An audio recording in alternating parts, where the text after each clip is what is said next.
আমার ভাইয়া ভিউ ব্যবসারও দরকার নাই, আমার কোনো কিছুরই দরকার নাই, আমার কোনো কাবিন ব্যবসারও দরকার নাই। আমি জাস্ট এই সম্পর্কটা থেকে রিলিফ নিয়ে আমি চাচ্ছি যে কোনো মেয়ে যাতে ওর ফাঁদে না পড়ে, এই জন্যই আপনাদেরকে ইনফর্ম করা।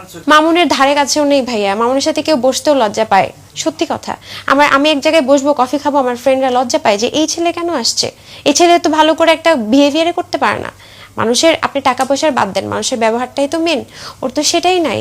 ভাইয়া আমি যেহেতু আমার আগেও বিয়ে হয়েছিল, আমি ব্রোকেন ছিলাম, আপনাদেরকে আমি বারবারই বলছি যে আমি ব্রোকেন ছিলাম, ওই সময় আমি অনেক ডিপ্রেস ছিলাম।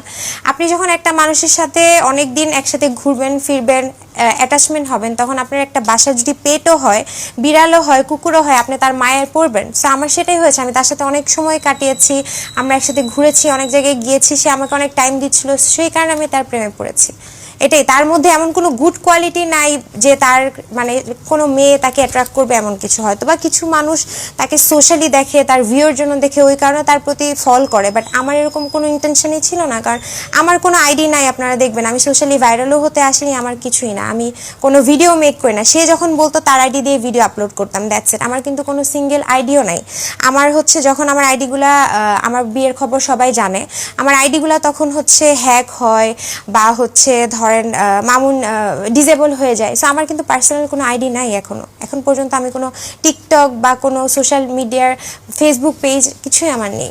ভাইয়া আমি 1 বছর যাবত ওর সাথে সম্পর্কে, ধরেন ও গাড়ি কিনলো, ওকে আমি 15 লাখ টাকা অ্যাড করে ওর নতুন বিএমডাব্লিউটা কিনে দিলাম। তারপর হচ্ছে বিভিন্ন সময় ওর এই দরকার হতো, ওদের বাসার জমি ছাড়ানোর জন্য দরকার হতো, এরকম করলে অ্যারাউন্ড 40 মামুনকে দিয়েছি, মামুনের হাতে। আর কন্টিনিউয়াসলি তো মামুনের মা বোন আমার কাছ থেকে টাকা নিতই, প্রতিদিনই নিত। আর আমার যেহেতু ইনকাম সোর্স ছিল না, আমি আমার এফডি এর টাকা ভেঙে ওদের ফ্যামিলিতে খরচ করতাম। ও যে রূপায়ণ লেক ক্যাসেলে বাসাটা থাকতো, এটা পুরোপুরি আমি চালাতাম। হ্যাঁ, মামুনের ফ্যামিলি আমাকে টাকা পয়সার জন্য চাপ দিত। ওর মার অনেক টাকার দরকার আসলে। ওর মা টাকা যতক্ষণ ওর মাকে দেওয়া হতো, ওর মার মুখ ঠান্ডা থাকতো, খুশি থাকতো। যখন টাকা পেতো না, বা আমার এমনও হয়েছে আমার ব্যাংকটা মাঝখানে ফ্রিজ ছিল, আমি টাকা উঠাতে পারতাম না, তখন মামুনের মা অনেক আপসেট থাকতো। তো আমার প্রশ্ন হচ্ছে, মামুনের মা কেন আমার কাছে টাকা যাবে, রাইট? ওনার ছেলের কাছে যাবে, আমার কাছে তো টাকা চাওয়ার কিছু নাই। মামুনের মা আমার কাছে প্রতিনিয়ত ওনার অসুখ, এই হচ্ছে বাজার লাগবে, এটা লাগবে, সেটা লাগবে, ওনার বাড়িতে ল্যান্ডের সমস্যা হয়েছে ফুপিদের সাথে, ওই ল্যান্ডের ছুটাইতে হবে, এগুলো করে বিভিন্নভাবে আমাকে একটা প্রেশারাইজড করতো এবং নিত।